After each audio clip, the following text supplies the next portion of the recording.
মারিয়ার সিরিয়ালে কিন্তু এখন হাদি।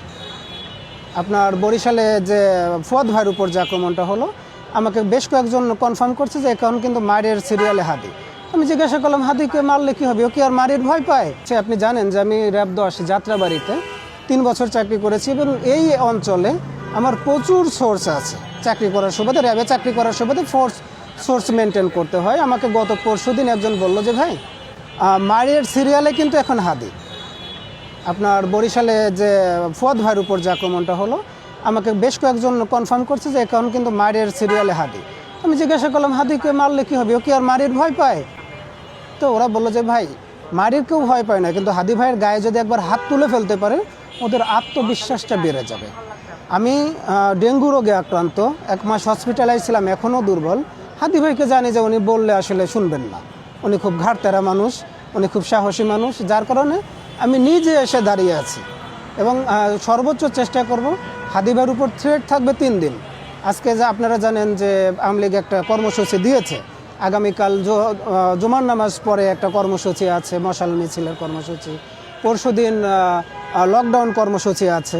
তো এই 3 দিন মিনিমাম হাদি ভাইয়ের সাথে থাকবো। যেহেতু কথা বললে উনি শুনবেন না, হাদি ভাইকে ভালোবাসি মন থেকে। হাদি ভাই কতটা রাজনীতিবিদ হয়ে উঠতে পারবেন সেটা নিয়ে এখন ভাবছি না, এটা দিনে দিনে মানুষ জানতে পারবে উনি কতটা রাজনীতিবিদ।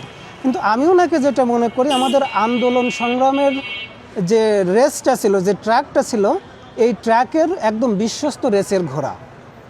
আমরা কখনোই হাদি ভাইকে হারাই যেতে দিতে পারি না এবং এটা বিশ্বাস করি, হাদি ভাই যদি এই রানটা ধরে রাখেন, এই রান তিনি একদিন শেষ করবেন।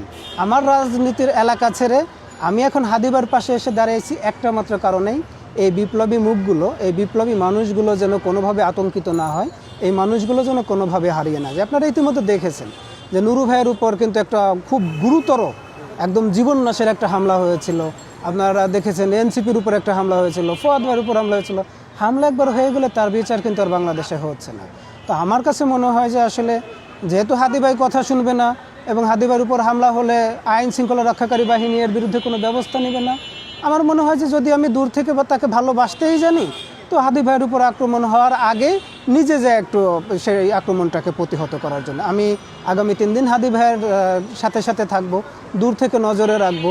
যেহেতু আমার নজরটা একটু তীক্ষ্ণ, আমি হাদি ভাইকে নজরে রাখার চেষ্টা করব যেন হাদি ভাইয়ের উপর কোনো রকম কোনো আক্রমণ না আসে।